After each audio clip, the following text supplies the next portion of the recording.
जय हिंद दोस्तों, मैं शिवम गुप्ता स्वागत करता हूं आपका अपने परिवार रोजगार विद अंकित पर। उम्मीद करता हूं आप सभी अच्छे होंगे, बेहतरीन होंगे, जिंदाबाद होंगे, एकदम शानदार होंगे। एक बार आप सभी दोस्त बताएंगे आप सभी कैसे हैं। Very very very good morning, Radhe Radhe, जय श्री कृष्णा, जय हिंद, जय माँ सरस्वती। सभी दोस्तों को सभी प्यार साथी क्लास से जुड़ जाएंगे, बताएंगे आप सभी कैसे हैं और क्या मेरी वॉइस और वीडियो आप सभी तक प्रॉपर तरह से पहुंच पा रही है या नहीं। एक बार सभी दोस्त कंफर्म करेंगे, फिर शुरू करते हैं हम अपनी एक शानदार क्लास, एक शानदार सेशन, एक बेहतरीन क्लास जो कि रहने वाली है आपकी यहाँ पर इंटरनेट का पार्ट 2। ठीक है जी, इंटरनेट का पार्ट 1 हम कर चुके हैं और उसमें काफी सारी जानकारी हमने जो आपके एग्जाम के पॉइंट ऑफ व्यू से जरूरी थी उसे सीखा, समझा, परखा। अब हम आज की क्लास में उसी इंटरनेट के आगे की बातचीत को यहाँ पर करने वाले हैं, तो प्लीज एक बार सभी दोस्त जुड़ जाएंगे और फिर हम शुरू करते हैं अपनी ताबड़तोड़ क्लास को। ठीक है, चलिए। बिल्कुल बिल्कुल, पूर्वी है, नारायण है, मिथिलेश, कुसुमिता है, आशीष है, आदित्य है, बंटी, अनीश, टीनू, वेरी गुड। तो जल्दी से सभी साथी जुड़ जाएंगे, मुझे बता देंगे इससे पहले कि हमने जितनी भी चीजें पढ़ी हैं वो सभी आपको क्लियर होंगी। उम्मीद करता हूं आप साथ के साथ रिवीजन भी कर रहे होंगे और जो आप मॉक टेस्ट देते हो उसमें भी आपका कंप्यूटर में स्कोर बन रहा होगा, है ना। क्योंकि मैंने मॉक टीम से बोला हुआ है कि ज्यादा क्वेश्चन आप उन टॉपिक से रखो जो अभी मैंने करा दिए हैं, है ना। सारे क्वेश्चन उन टॉपिक से मत रख दो जो मैंने करवाए ही नहीं है, तो मॉक टेस्ट में भी आप लोगों का स्कोर अच्छा बन रहा होगा। कितने दोस्त ऐसे हैं जो मॉक टेस्ट लगातार दे रहे हैं और कितने दोस्त ऐसे हैं जिन्होंने एक भी मॉक नहीं दिया। एक कंफ्यूजन आता है कि सर हमें मॉक कब से देना चाहिए। तो देखो होता क्या है कि यदि आप तैयारी में पहले से भी हो, जरूरी नहीं बीएसएफ एचसीएम की, अगर आपने पहले कभी हिंदी पढ़ी हुई है, यदि आपने पहले कभी रीजनिंग पढ़ी हुई है, यदि आपने पहले कभी मैथ पढ़ी हुई है, तो आपको मॉक लगाना चाहिए। लेकिन अगर आप बिल्कुल बिगिनर है, पहली बार ही इसी बैच से तैयारी कर रहे हैं सारे सब्जेक्ट की, तो जब आपका सिलेबस 50 से 60% कंप्लीट हो जाए उसके बाद मॉक लगाना चाहिए। ठीक है, यदि आप पुराने हैं तो आप मॉक लगा सकते हैं। ठीक है, तो शुरू करते हैं क्लास को बिना किसी देरी के। सबसे पहले एक मिस्टेक हो गई थी लास्ट क्लास में, जो हमने इंटरनेट की लास्ट क्लास ली थी आपकी फ्राइडे को, उसमें एक गलती हो गई थी मुझसे। उस गलती को आप लोग करेक्ट कर लेना आप। ठीक है, क्या थी जी कि www का पुराना जो शुरुआती नाम है वो आपका क्या होता है, आपका एनएसएफ नेट होता है। क्या होता है, एनएसएफ नेट, जबकि लिख गया था एनएफएस नेट, तो ये गलत होगा, ये याद रखना। एनएसएफ नेट होता है। एनएसएफ नेट फुल फॉर्म में भी गलती हो गई थी, यहां पर भी एनएफएस हो गया था, नहीं एनएसएफ होता है और इसकी फुल फॉर्म होती है national science foundation network. National science foundation network. ठीक है, तो ये थोड़ा सा एस और एफ का आपस में गड़बड़ी हो गई थी, इसे एक बार आप ठीक कर लीजिएगा। इसके बाद हम पढ़ रहे थे लास्ट क्लास में यूआरएल के बारे में। यूआरएल जिसकी फुल फॉर्म हमने पढ़ी थी यूनिफॉर्म रिसोर्स लोकेटर। यूआरएल यानी कि जिसकी फुल फॉर्म हमने यहां पर पढ़ी थी यूनिफॉर्म रिसोर्स लोकेटर। तो उसी यूआरएल को अगर मैं यहां पर क्या है उसके टुकड़े टुकड़े करूं तो आप देखेंगे एचटीटीपी को हम यहां पर प्रोटोकॉल कह रहे थे। जो पूरा www रोजगारविदंकित.com था उसे हमने होस्ट नेम कहा एक तरह से, है ना। ये आपका सब डायरेक्टरी ऑफ पाथ है, इस तरह से हम इसे क्लासिफाइड कर देते हैं। ठीक है जी, चलिए। अब मैं अगर यहां पर बात करूं थोड़ी सी, और भी एक गलती और हुई थी यहां पर। हमने जाना था कि टिम बर्नर्स ली ने 1994 में एक अंतरराष्ट्रीय समुदाय WWWC की स्थापना की, जिसके निदेशक भी टिम बर्नर्स ली बने। लेकिन मैंने यहां पर गलती से 1991 बता दिया था, तो इन दो चीजों को आप करेक्ट कर लेंगे।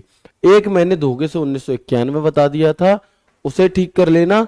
दूसरा मतलब एक तो वो एनएफएस नेट वाली गलती थी और एक ये, बाकी सभी हमारा ठीक था। WWWC इसकी फुल फॉर्म होती है world wide web consortium, ETC। अब हम आ जाते हैं अपनी आज की क्लास पर। आज की क्लास की शुरुआत अब हम यहां से करते हैं, तो प्लीज एक बार मुझे सभी दोस्त कंफर्म कर दें कि क्या आप सभी तैयार हैं इस क्लास के लिए, बताएं। और देखो होता क्या है कि बच्चे कहते हैं सर हमारा सिलेक्शन नहीं हो रहा, हम इतने दिनों से तैयारी कर रहे हैं।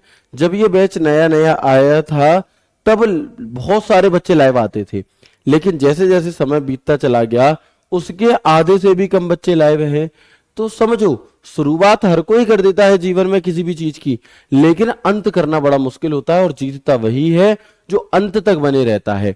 स्पीड कम हो तेज हो मायने नहीं रखती, लेकिन अंत तक नहीं अगर खेलोगे आप, शुरू के 2-3 दिन खूब पढ़ लिए फिर नहीं पढ़े, तो आपका उससे सिलेक्शन कभी नहीं होगा। ठीक है, तो अंत तक आपको जुड़े रहना है, तभी सिलेक्शन की उम्मीद आप मानिए।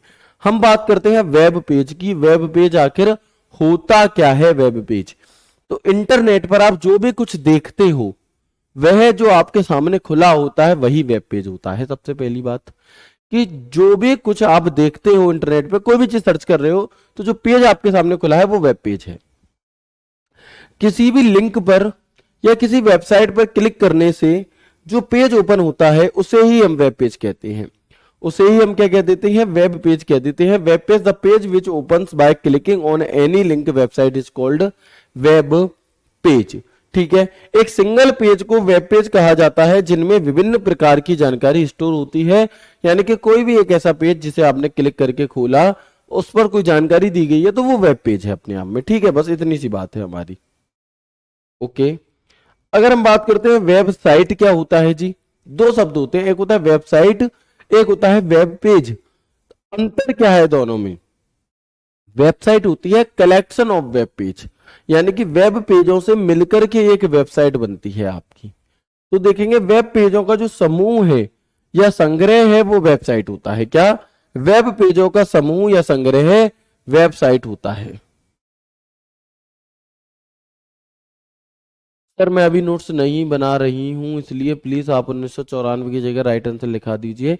राइट 1994 है, मैंने लास्ट क्लास में 1991 बता दिया था, वो गलत था, उसकी जगह 1994 कर लो। यहां पर मैं सही ही लिख करके लाया हूं। ठीक है, इसके बाद वेबसाइट को होस्ट करने वाले कंप्यूटर को वेब सर्वर कहते हैं। जब दो या दो से अधिक वेब पेज को एक साथ लिंक किया जाता है तो उन वेब पेज के ग्रुप को वेबसाइट कह दिया जाता है।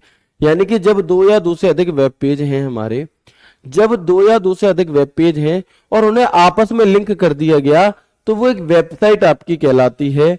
All web page are linked into each other, यानी कि सभी वेब पेज आपस में क्या होते हैं? लिंक होते हैं। जितने भी वेब पेज हैं वो आपस में क्या होते हैं? आपके लिंक होते हैं। ठीक है जी, अब हम बात करेंगे डीएनएस क्या होता है। इंपॉर्टेंट है और जरूरी है।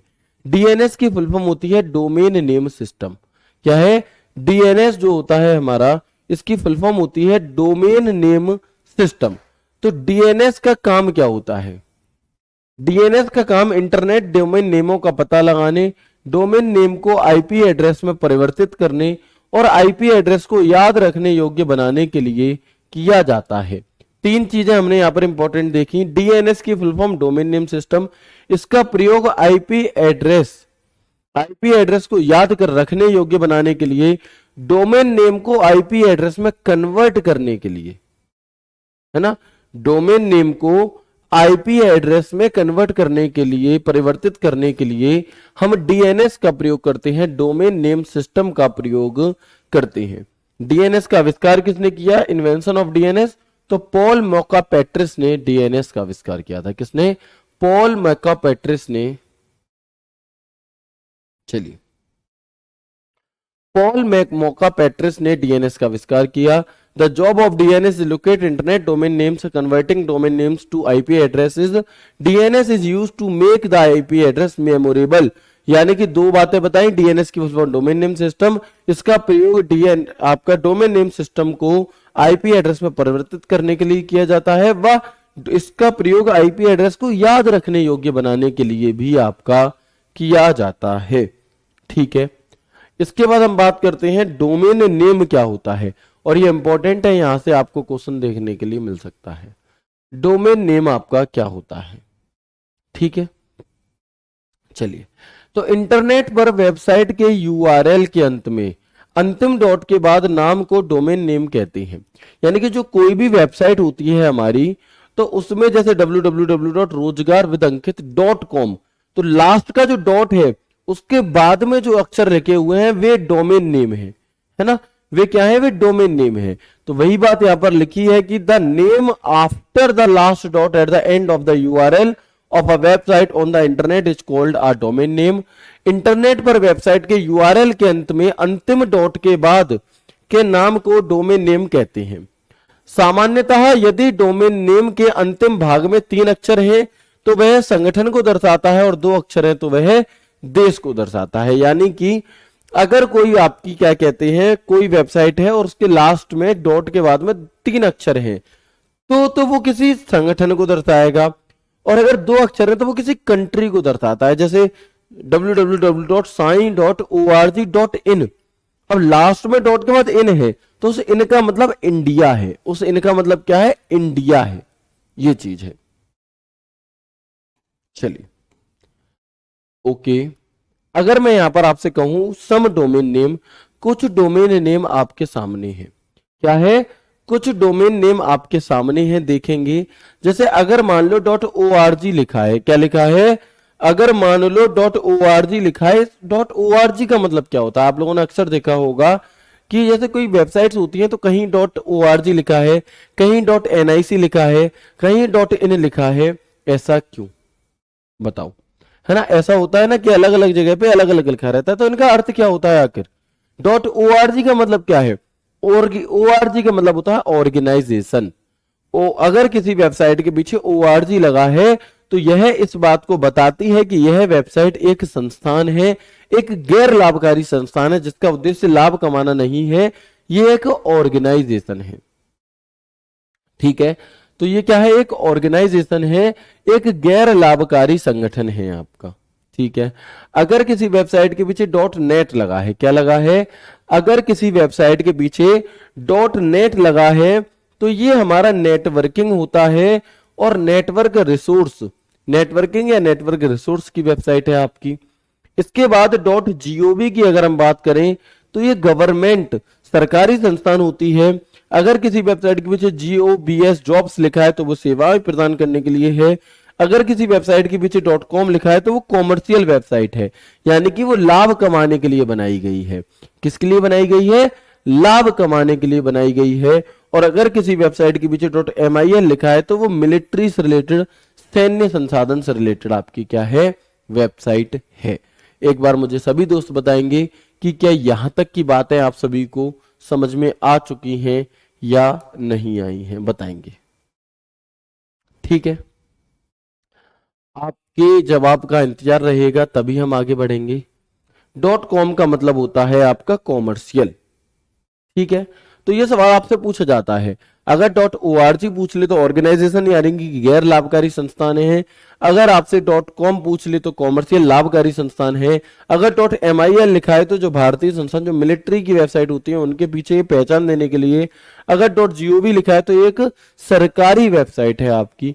तो इनके जरिए हम पहचान सकते हैं कि ये किस समूह की है। जैसे देखो, डोमेन नेम लाइक अ सरनेम, जैसे आपका और मेरा नाम जो है, जैसे मान लो मेरा नाम शिवम गुप्ता है, तो जो गुप्ता है वो किसे बता रहा है, वो मेरी कैटेगरी को बता रहा है एक तरह से। ठीक है, कि मैं इस कैटेगरी का हूं, वैसे ही आप समझ सकते हो कि भैया अलग अलग तो उस तरह से है। ठीक है जी, चलिए वेरी गुड, आगे बढ़ते हैं। अगर .co लिखा है तो ये कंपनी है एक, अगर .info लिखा है तो इंफॉर्मेशनल ऑर्गेनाइजेशन है, अगर .edu लिखा है तो एजुकेशनल यानी कि शैक्षणिक संस्थान है। आप लोगों ने देखा होगा कि जो हमारी यूनिवर्सिटीज होती हैं उनकी अगर कोई वेबसाइट है तो उनके पीछे .edu लिखा रहता है।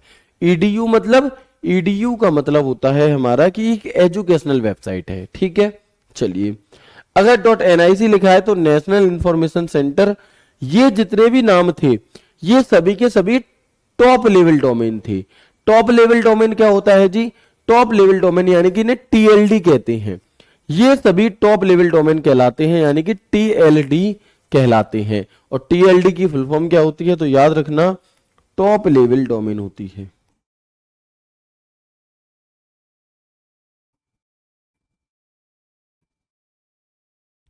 क्या होती है, टॉप लेवल डोमेन होती है। ठीक है, चलिए वेरी गुड। अब यदि ये टॉप लेवल डोमेन किसी देश की तरफ इंगित करते हैं तो उसे कंट्री डोमेन कहा जाता है। क्या, यदि यही डोमेन नेम किसी देश की ओर इंगित कर दें तो वो कंट्री डोमेन हो जाएंगे। कैसे हो जाएंगे और कौन कौन से होते हैं कंट्री डोमेन, देखें। जैसे कि अगर .in लिखा है, इसका अर्थ है कि इंडिया की वेबसाइट है। अगर .au लिखा है, इसका अर्थ है ये ऑस्ट्रेलिया की वेबसाइट है। अगर .fr लिखा है, इसका मतलब है ये फ्रांस की वेबसाइट है। अगर .nz लिखा है, इसका मतलब ये न्यूजीलैंड की वेबसाइट है। यूके लिखा है तो यूनाइटेड किंगडम की है, और अगर .us लिखा है तो यूनाइटेड स्टेट की वेबसाइट है। तो आप इस तरह से पहचान पाएंगे या नहीं पहचान पाएंगे। कई बार सही मिलान करने के लिए दे देता है कि बताएं .in जो वह है आपका, ये किस देश का, ये किस देश का कंट्री डोमेन है, इस तरह से बताएंगे। बताएं यहां तक की बात क्लियर हुई या नहीं हुई।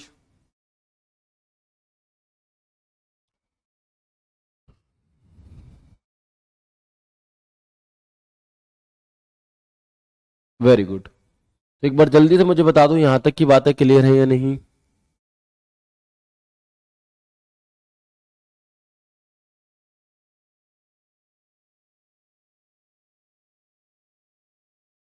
बताएं जल्दी से।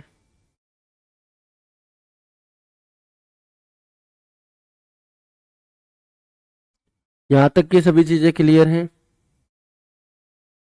देखिए, जैसे एक वेबसाइट आप लोगों ने सुनी होगी,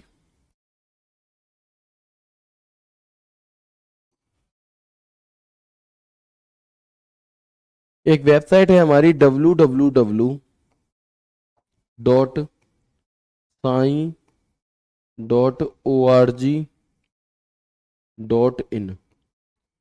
अब ये हमें क्या बताना चाहती है ये वेबसाइट। इस वेबसाइट पे आप क्या समझ पा रहे हैं, बताओ ये लाभकारी है या गैर लाभकारी है। इसे बनाने का उद्देश्य लाभ कमाना है या नहीं कमाना, और ये किस देश की है। तो आप कहेंगे .in लिखा है तो सबसे पहली बात तो ये इंडिया की वेबसाइट है। कहाँ की वेबसाइट है, इंडिया की वेबसाइट है। ओके, इसके बाद लिखा है .org। org का मतलब है ऑर्गेनाइजेशन, यानी कि गैर लाभकारी संगठन।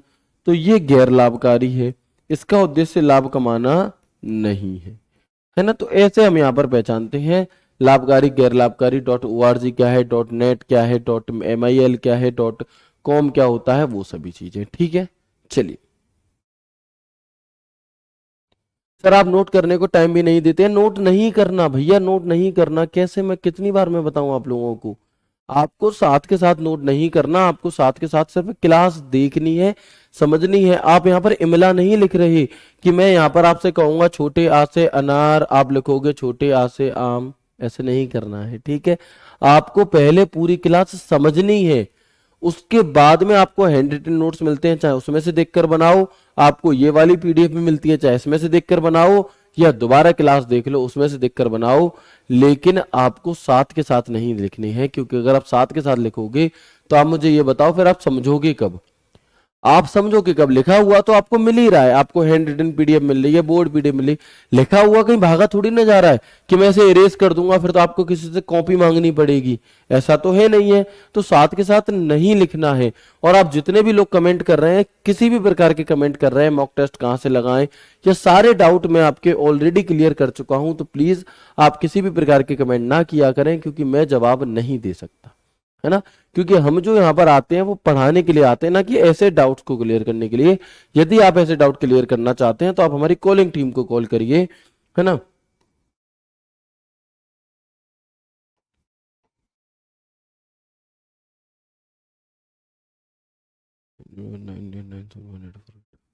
एक मिनट में चेक कर लूं नंबर क्या है ना। अभी मैं कंफर्म करके बताता हूँ आपको। कोई भी डाउट, कोई भी परेशानी, कोई भी समस्या हुआ करे, आप इस नंबर पे कॉल कर लिया करें, है ना। मैं थोड़ा सा नंबर भूल रहा हूँ, शायद 17 होगा, लेकिन अभी कंफर्म कर लेते हैं उसके बाद, ठीक है। तो प्लीज कमेंट मत किया करो किसी प्रकार का। सर मैंने परसों कोई क्वेश्चन पूछा था आपने जवाब नहीं दिया, भाई मुझे याद थोड़ी ना आपने कौन सा क्वेश्चन पूछा था, मुझे याद थोड़ी ना है आप कौन सा क्वेश्चन आपने पूछा था। ठीक है, आप टेलीग्राम डाउट ग्रुप में पूछिएगा, मिलेगा। 9898, अच्छा 9818489147, ये है भैया हमारी कॉलिंग टीम का नंबर, इसे कॉल कर लो, ठीक है। चले, तो कोई दिक्कत नहीं है, आप आगे से समझ जाओगे, कमेंट नहीं करोगे किसी प्रकार का। बताओ सर, दोबारा देखने में क्या है, बहुत ज्यादा समय लग जाता है। तो भाई मेरे ये बताओ, अगर समय नहीं दोगे पढ़ाई को तो सिलेक्शन कैसे ले जाओगे? तुम चाहते हो बस 4 घंटे क्लास देख लें और उसी में सब कुछ हो जाए, बाकी ना पढ़ना पड़े। दूसरी तरफ बच्चा 15 घंटे पढ़ रहा है, वो पागल है।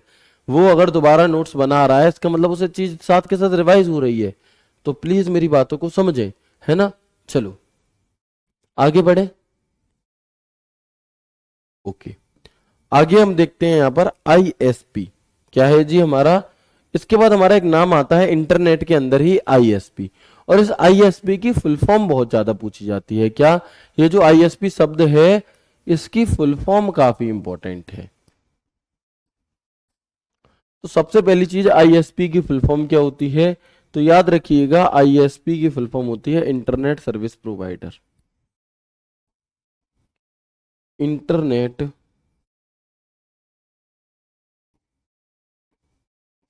सर्विस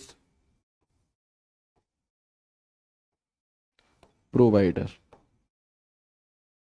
ये फुल फॉर्म सबसे ज्यादा आपसे पूछी जाती है। ठीक है, चलिए।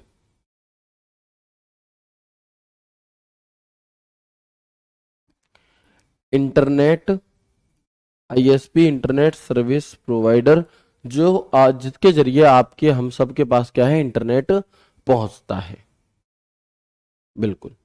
चलिए हम देखेंगे यहां पर, इंटरनेट की सर्विस देने वाली सभी कंपनी इंटरनेट सर्विस प्रोवाइडर होती हैं। यानी कि जितनी भी वे कंपनियां जो हमें इंटरनेट की सुविधा प्रदान करती हैं, वे सभी की सभी इंटरनेट सर्विस प्रोवाइडर होती हैं। एयरटेल हो गई, जियो हो गई, वीआई हो गई, सभी क्या है, इंटरनेट सर्विस प्रोवाइडर है। लेकिन जो इंटरनेट है आपके और हमारे पास, वो डायरेक्टली नहीं आता, वो चरणों में आता है। कैसे चरणों में आता है देखेंगे। देखो, 3 प्रकार के टायर टीयर होते हैं हमारे इसे आने के, किसके, आईएसपी के। टीयर 1 आईएसपी, टीयर 2 आईएसपी और टीयर 3 आईएसपी। कैसे? तो देखें, जो टीयर 1 आईएसपी होते हैं आपके, ये टीयर 2 को आपका क्या करते हैं, इंटरनेट बेचते हैं। टीयर 2 टीयर 3 को बेचते हैं। ठीक है, इस तरह से। इसके बाद आप देखेंगे, जो टीयर 1 आईएसपी होते हैं, इसके जो ग्राहक हैं वो पूरी दुनिया में होते हैं। टीयर 2 के जो ग्राहक हैं वो देश और राज्यों में होते हैं। और टीयर 3 के जो ग्राहक होते हैं वो घर और ऑफिसों में होते हैं। ठीक है। लेवल ऑफ वर्क, जो टीयर 1 का नेटवर्क है ये ऑल ओवर वर्ल्ड काम करता है। जो टीयर 2 है वो देश के उसमें करता है। और जो टीयर 3 है ये आपका कवर करता है क्या है, एक लोकल एरिया को। ठीक है। सबसे तेज कौन सा है, faster speed and high reliability, tier 1 ISP की। उसके बाद टीयर 2 इससे थोड़ा धीमा होता है और टीयर 3 इन सबसे धीमा होता है। तो टीयर 1 आईएसपी क्या है, टीयर 2 आईएसपी क्या है, टीयर 3 आईएसपी क्या है, कि सबसे पहले टीयर 1 आईएसपी जो होते हैं हमारे, टीयर 1 वाली जो कंपनियां हैं वो टीयर 2 को बेचती हैं, टीयर 2 वाली टीयर 3 को बेचती हैं और टीयर 3 वाली से आप और हम खरीदते हैं। जैसे देखो, एट एंटिटी, एंटिटी लेवल 3 वर्धन एंटिटी सिंगटेल, ये सभी की सभी टीयर 1 आईएसपी कंपनियां हैं। कौन सी, टीयर 1। अगर मैं टीयर 2 की बात करूं, Airtel, Jio, Idea, BSNL, easy net, Vodafone, ये जितने भी नाम है ये टीयर 2 हैं, है ना। ये जितने भी आपके नाम है ये क्या है, ये टीयर 2 हैं हमारे। टीयर 3 क्या होते हैं, देखो अगर आप अभी कभी अपने घर पर वाईफाई वगैरह लगवाओगे, अगर आप अपने घर पर कभी वाईफाई वगैरह इंटरनेट लगवाओगे तो वो आपसे पूछेगा कि किस कंपनी का लगाऊं, है ना। तो वो कहेगा तिकोना का लगा दूं, है ना, हाथवे का लगा दूं। तो ऐसे अलग अलग नाम होते हैं इन्हीं कंपनियों के एक तरह से। तो स्पेक्ट्रानेट, हैथवे, तिकोना, अल्ट्रानेट, एमटीएनएल, ये हमारे टीयर 3 क्या है, टीयर 3 आईएसपी के नाम है। Top ISP in India, Bharat के मेन टॉप आईएसपी कौन कौन से, इंटरनेट सर्विस प्रोवाइडर कौन कौन से हैं, Reliance Jio, BSNL, MTNL, Airtel, Vodafone, Idea, VI, ये सभी के सभी हमारे भारत के टॉप टीएलडी हैं, सॉरी टॉप आईएसपी हैं। अच्छा, ये सवाल आपसे दिल्ली पुलिस में पूछा गया था, हाथवे एक क्या है, बस इतनी सी बात लिखी थी। सवाल था, क्यों पढ़ा रहा हूं मैं ये सभी चीजें आपको, क्योंकि ये जरूरी है। और अगर आप इसे करोगे तो आप ही करोगे, कोई और इसे नहीं कर पाएगा, इसलिए इन्हें पढ़ना जरूरी है। देखो ऐसे क्वेश्चन था, हाथवे एक क्या है, एक वेब पेज है, एक वेब ब्राउजर है, एक आईएसपी है और एक डीएनएस है, डोमेन नेम सिस्टम है। बताओ क्या होगा आंसर। यह सवाल आपसे दिल्ली पुलिस में पूछा गया था, बताइए, बताएंगे एक बार जल्दी से। हाथवे एक क्या है, तिकोना एक क्या है ना, हाथवे हो गया, तिकोना हो गया, जितने भी नाम मैंने आपको बताए वो क्या है।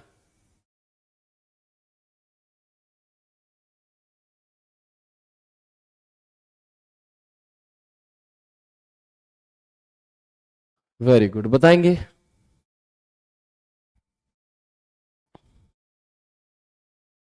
चलो बताओ जल्दी से।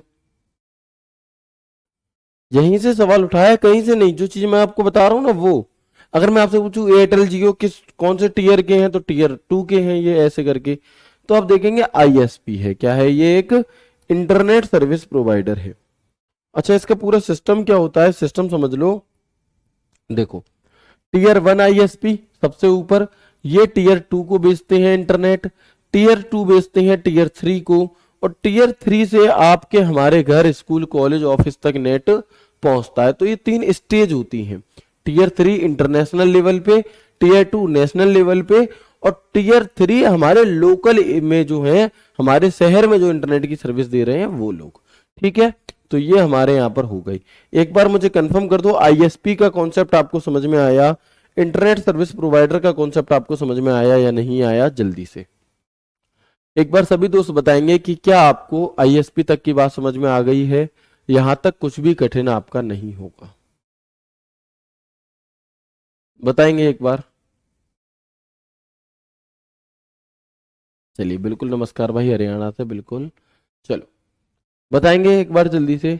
यहां तक की बातें क्लियर है। बाकी जब आप रिवीजन करोगे, देखो, जब भी हम किस चीज को पहली बार पढ़ते हैं तो वो 100% हमें कभी समझ में नहीं आती है ना, उसके लिए थोड़ा समय लगता है। पहली बार पढ़ोगे 50-40-50%, 60% समझ में आएगा। दोबारा पढ़ोगे, रिवीजन करोगे तो 70 आएगा, दोबारा पढ़ोगे 80 आएगा। और जब 4-5 बार रिवीजन कर लोगे तो एक समय ऐसा आ जाएगा कि आप भूलना भी चाहोगे फिर भी नहीं भूलोगे, सभी चीजें दिमाग में सेट हो जाएंगी।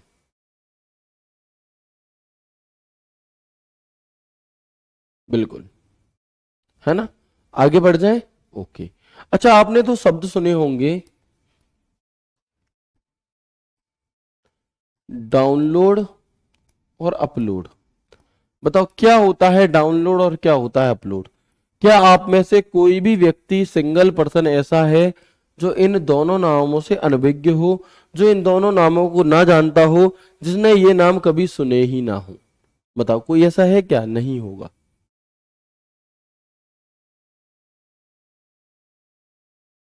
बताएंगे।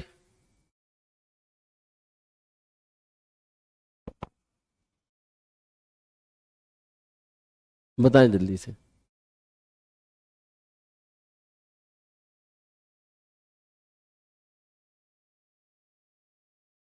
बताओ, डाउनलोड और अपलोड शब्द आपने सुने हैं या नहीं सुने, और अगर सुने हैं, अगर आपने सुने हैं तो इनकी फुल फॉर्म मतलब इनका क्या अर्थ है बताओ। तो हम देखेंगे, डाउनलोड का मतलब होता है कि जब हम इंटरनेट से कोई चीज, कोई वस्तु लेते हैं। इंटरनेट मान लो ऊपर है आसमान में, और वहां से नीचे की तरफ डेटा आ रहा है, ले रहे हैं, तो वो डाउनलोड है। ठीक है, वो डाउनलोड है। अगर हम कोई चीज इंटरनेट पर अपलोड कर रहे हैं तो वो क्या है, अपलोड, यानी कि मतलब अगर हम डाल रहे हैं इंटरनेट पर तो वो अपलोड है। इंटरनेट से लेना डाउनलोड, इंटरनेट को देना अपलोड। जैसे आप लोगों ने देखा होगा, इंस्टाग्राम पर रील पोस्ट करते हैं, इंस्टाग्राम पर रील अपलोड करते हैं, इंस्टाग्राम पर पोस्ट अपलोड करते हैं, है ना। तो ये अपलोडिंग क्या होती है हमारी, अपलोड यानी कि इंटरनेट को वो चीज देना, डाउनलोड यानी कि लेना। ठीक है, ये क्वेश्चन आपसे पूछा गया था एसएससी सीजीएल में। एसएससी सीजीएल मेंस में ये क्वेश्चन, जो 2023 में मेंस हुआ था, उसमें ये क्वेश्चन आपसे पूछा गया था। कैसे, अब देख लो ऐसे, समझो। इसके द्वारा कोई भी इलेक्ट्रॉनिक उपकरण या कंप्यूटर अन्य नेटवर्क स्रोतों से डेटा प्राप्त करता है। इंटरनेट से डेटा प्राप्त करना, इंटरनेट से डेटा को प्राप्त करना क्या होता है, डाउनलोड होता है। Through this, any electronic device or computer receives data from other network resources. Getting data from internet. जब इंटरनेट या नेटवर्क से किसी भी प्रकार के फाइल या इंफॉर्मेशन को यूजर अपने लोकल कंप्यूटर पर ट्रांसफर या स्टोर करता है, इस कार्य को डाउनलोड क्या है कहा जाता है। तो आसान है, बस लैंग्वेज ही घुमी हुई होती है, अदरवाइज आप उसे खुद से समझ सकते हो, पहचान सकते हो कि डाउनलोड का अर्थ क्या है, इतना आप जानते हो। ठीक है, डाउनलोड का लोगो कैसा होता है, नीचे की तरफ एरो है, तो ये डाउनलोड है। अपलोड क्या है, अपलोडिंग डाउनलोड करने की प्रक्रिया के जस्ट अपोजिट है। अपलोडिंग मतलब लेना, डाउनलोडिंग मतलब लेना, अपलोडिंग मतलब देना। तो अपलोडिंग जो है वो डाउनलोडिंग के जस्ट अपोजिट है। इसमें आपके कंप्यूटर से डेटा को इंटरनेट या नेटवर्क के माध्यम से किसी अन्य कंप्यूटर या सर्वर पर सेव किया जाता है। Uploading is the reverse of the process of downloading.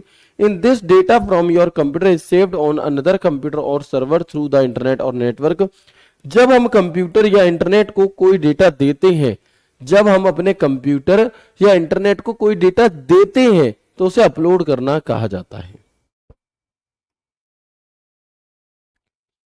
जब इंटरनेट या नेटवर्क में उपस्थित किसी भी कंप्यूटर या वेबसाइट में यूजर अपने इंफॉर्मेशन या फाइल को डालता है तो इस कार्य को अपलोड कहा जाता है। क्या है, जब इंटरनेट या नेटवर्क में उपस्थित किसी भी कंप्यूटर या वेबसाइट में यूजर अपने इंफॉर्मेशन या फाइल को डालता है उसे अपलोडिंग कहा जाता है। अपनी फाइल, अपनी इंफॉर्मेशन को इंटरनेट पर चढ़ाना अपलोडिंग है। अपलोडिंग का जो लोगो है वो कैसा होता है, तो वो कुछ ऐसा होता है।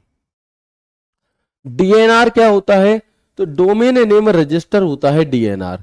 जैसे हमने डीएनएस पढ़ा, डोमेन नेम सिस्टम पढ़ा, वैसे ही होता है हमारा डीएनआर यानी कि डोमेन नेम रजिस्टर। तो इंटरनेट के प्रयोग हेतु डोमेन नेम प्रदान करने वाली संस्था प्रत्येक व्यक्ति या संस्था को इंटरनेट पर एक विशेष डोमेन नेम प्रदान करने के हेतु प्रयुक्त, यानी कि देखो जितने भी डोमेन होते हैं वो अलग अलग होते हैं आपके, है ना। तो इंटरनेट के प्रयोग हेतु डोमेन नेम प्रदान करने वाली जो संस्था है वो डीएनआर कहलाती है। क्या कहलाती है, वो डीएनआर कहलाती है, डोमेन नेम रजिस्टर कहलाती है। चलो ठीक है, तो प्लीज एक बार मुझे कंफर्म करेंगे डाउनलोडिंग क्या है और ये चीजें क्या है, आपको समझ में आई या नहीं आई, बताएंगे एक बार। यहां तक की बातें आप सभी को समझ में आई कि डाउनलोडिंग क्या है ना, अपलोडिंग क्या है, यस और नो।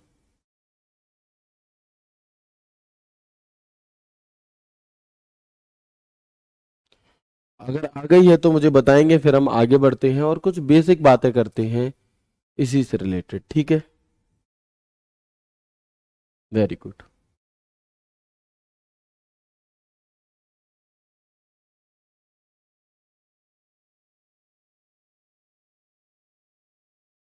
बिल्कुल, बहुत अच्छे।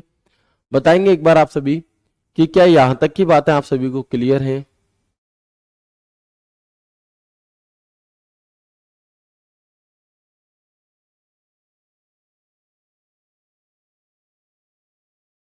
बिल्कुल ठीक है। चलो, अब अगर मैं आपसे बात करता हूं इंटरनेट के लाभ, इंटरनेट से लाभ कौन कौन सा, इंटरनेट से हानियां कौन कौन सी। देखो, क्योंकि हर चीज के अपने अपने लाभ होते हैं, अपने अपनी हानियां भी होती हैं। हर चीज से अगर अच्छाई है तो उसमें बुराइयां भी हैं। क्या है देखेंगे, इंटरनेट सबसे पहली चीज, दूसरे व्यक्ति, देखो आप इन्हें लिखो या ना लिखो कोई फर्क नहीं पड़ेगा, क्योंकि ये कुछ चीजें ऐसी होती हैं जो हमारे विवेक पर काम करती हैं, है ना। कौन सा इंटरनेट का नुकसान है, कौन सा फायदा है, ये बात आप खुद से भी ऑप्शन को पढ़कर समझ सकते हो। तो जरूरी नहीं है कि आप इसे नोट डाउन करो ही करो, ठीक है। तो दूसरे व्यक्तियों से आसानी से संपर्क करने में सहायक होता है कौन, इंटरनेट। इंटरनेट का पहला फायदा यह है कि दूसरे व्यक्तियों से आसानी से संपर्क किया जा सकता है। आप देखेंगे अमेरिका बैठे हुए व्यक्ति से आप इंटरनेट के माध्यम से मेल भेज सकते हैं, व्हाट्सएप चैट कर सकते हैं, वीडियो कॉल कर सकते हैं। इसके माध्यम से दुनिया में कहीं भी किसी से भी संपर्क बनाया जा सकता है। आप चाहो तो बिल गेट्स को मैसेज कर दो, वो देखे ना देखे अलग बात है, लेकिन आप इस पूरी दुनिया में जिसे चाहो उससे संपर्क करने का प्रयास कर सकते हो। एक ही जानकारी को कई बार एक्सेस करने के बाद उसे पुनः सर्च करने में समय कम लगता है। ये कुछ लाभ है। आप लोगों ने देखा होगा कि अगर आपने कोई चीज पहली बार अपने फोन में सर्च की है तो उसे प्रोसेस होने में थोड़ा सा समय लगेगा, लेकिन अगर आप उसी चीज को दोबारा सर्च करोगे तो उतना समय नहीं लगेगा, बहुत जल्दी निकल आएगी। तो एक समय हमारा इससे बचता है। कोई भी जानकारी क्या है सेकंडों में मिल जाती है, ये इंटरनेट का फायदा है। Video call, voice call, mail, नए दोस्त बनाने आदि में सहायक होता है हमारा इंटरनेट। ऑनलाइन व्यवसाय करने में सहायक होता है, जितना भी आप देख रहे होंगे ऑनलाइन बिजनेस है, जोमेटो, स्विगी, रैपिडो, ओला, ये सभी के सभी ऑनलाइन ही आपके क्या इंटरनेट की वजह से ही चल रहे हैं। यदि इंटरनेट ना होता तो ये बिजनेस भी नहीं चलते आपकी। ठीक है, चले, तो ये तो हमारे क्या हो गए, ये तो हमारे कुछ लाभ हो गए।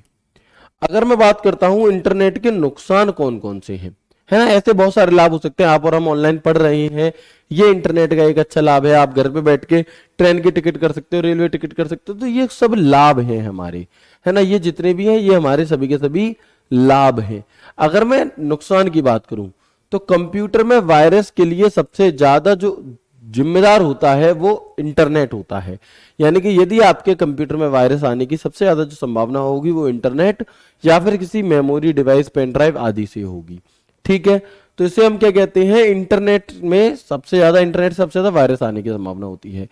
अकाउंट हैक हो सकता है, चैनल आदि आपके हैक हो जाते हैं। ठीक है, ये देखो ये फ्रॉड बहुत ज्यादा चल रहा है, मैं आप सभी को अवेयर करना चाहूंगा कि ऐसा होता है जैसे इंटरनेट पर मेरी मान लो नकली आईडी बना ली किसी ने, ठीक है, मेरी प्रोफाइल चोरी करके मेरी नकली आईडी बना ली और अब वो देखने में बिल्कुल ऐसी लगेगी मेरी ही है, और आप सबको मैसेज किया जाएगा कि बेटा मुझे जरूरत है अर्जेंट 10,000 रुपए की, क्या आप मुझे पैसे डाल सकते हो, इस तरह से।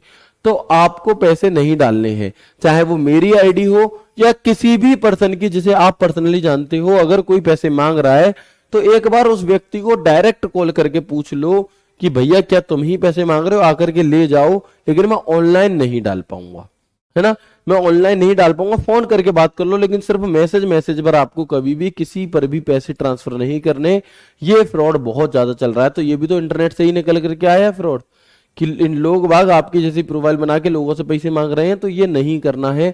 अपने घर पर मम्मी पापा, दीदी, बुआ, भाभी, चाची सबको इन्फॉर्म कर देना इस बारे में, ये समस्याएं चल रही हैं। ठीक है, इंटरनेट से एक नुकसान ये भी है कि बहुत सारी जानकारी गलत भी होती है। आप गूगल पर कुछ भी डाल के सर्च करते हो तो ठीक है, बहुत सारी जानकारी ज्यादातर सही है, लेकिन कुछ जानकारियां गलत भी दी गई हैं, तो आंखें मूंद कर विश्वास नहीं कर सकते, क्योंकि गूगल तो एक सर्च इंजन है, वो तो बस ढूंढ करके दे रहा है डेटा जो डला हुआ है, डालने वाले तो आप और हम ही हैं, तो इसलिए। ठीक है, साइबर क्राइम बहुत ज्यादा बढ़ गया है, आपका इंटरनेट के नुकसान है इसका। डेटा चोरी करके उसका गलत प्रयोग करना इसका नुकसान है। फ्रॉड हो जाते हैं, credit card fraud, debit card fraud, किसी को ओटीपी वगैरह शेयर नहीं करना कभी भी।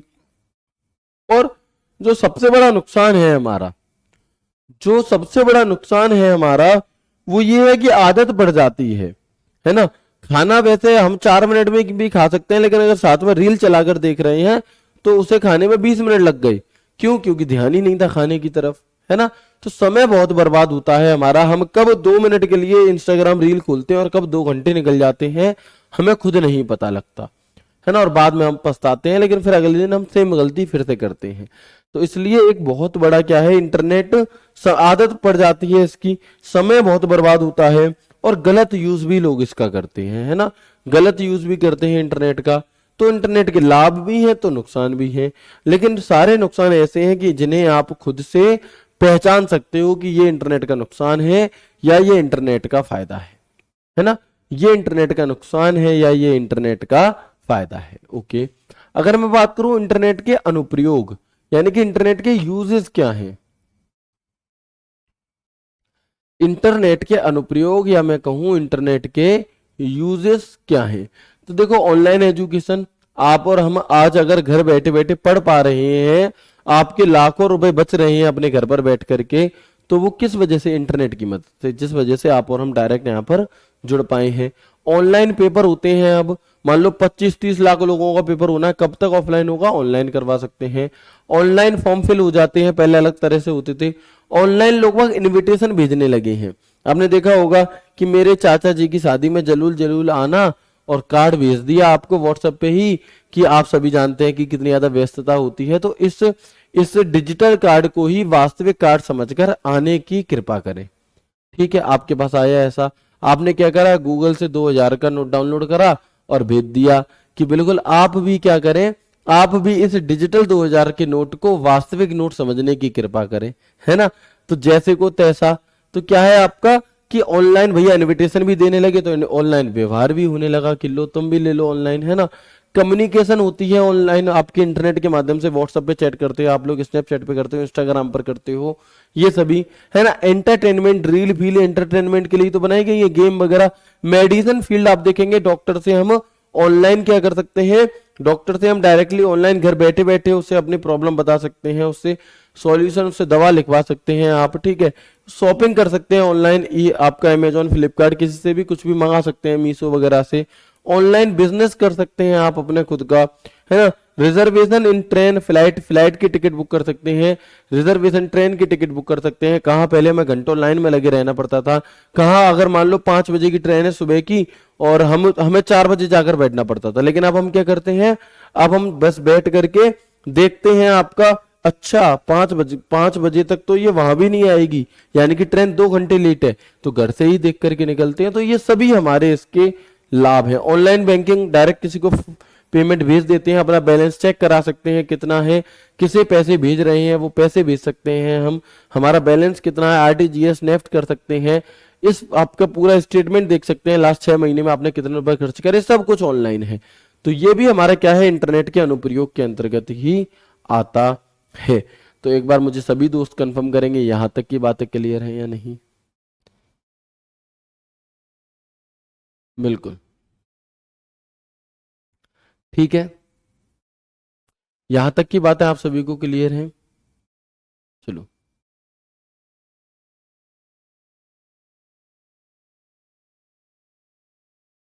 चलिए बताएंगे एक बार जल्दी से, आगे बढ़े। अब इंटरनेट, अगर आपको अपने कंप्यूटर में इंटरनेट जोड़ना है, इंटरनेट चलाना है, तो आपको आखिर करना क्या क्या होगा। तो इंटरनेट से जुड़ने के लिए, इंटरनेट चलाने के लिए जरूरत पड़ेगी किस चीज की, पीसी की। पीसी मतलब पर्सनल कंप्यूटर,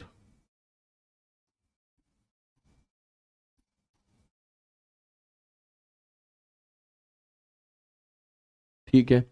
आईएसपी यानी कि इंटरनेट सर्विस प्रोवाइडर, हमारे पास हमारा कंप्यूटर होना चाहिए, हमारे पास इंटरनेट की सर्विस प्रोवाइड करने वाला प्रोवाइडर होना चाहिए, आईएसपी होना चाहिए, वेब ब्राउजर होना चाहिए, सर्च इंजन होना चाहिए, मॉडेम होना चाहिए, कम्युनिकेशन मीडियम होना चाहिए, और हमारे कंप्यूटर के अंदर एक एनआईसी चिप होनी चाहिए, जैसे जिसे नेटवर्क इंटरफेस कार्ड भी कहा जाता है ना, जिसे नेटवर्क इंटरफेस कार्ड भी आपका कहा जाता है, ठीक है जी। तो ये सभी चीजें हमारे पास इंटरनेट से संबंधित क्या है, होनी चाहिए। तो प्लीज एक बार कंफर्म करेंगे अगेन कि हाँ आज की क्लास आपको समझ में आ गई। आज की क्लास को हम यहीं तक रखेंगे, जिससे कि आपको चीजें अच्छे से सियात के साथ समझ में आती चले। बाकी मैं आपसे रोज एक ही चीज की रिक्वेस्ट करता हूँ कि क्लास में आप लोग कमेंट ना किया करें, आपका जो भी सवाल है, जो भी डाउट है, टेलीग्राम डाउट ग्रुप में करें।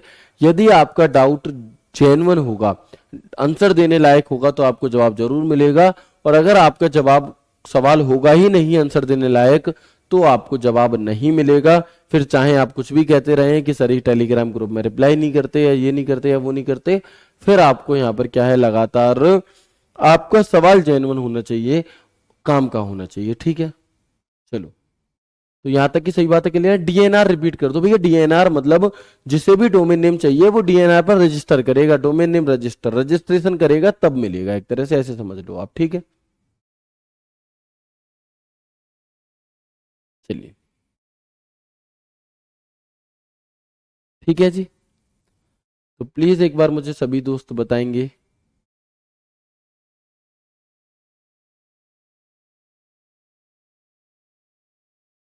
आईएसपी यानी कि इंटरनेट सर्विस प्रोवाइडर, इंटरनेट की सर्विस देने वाले लोग, बस इतनी सी बात है।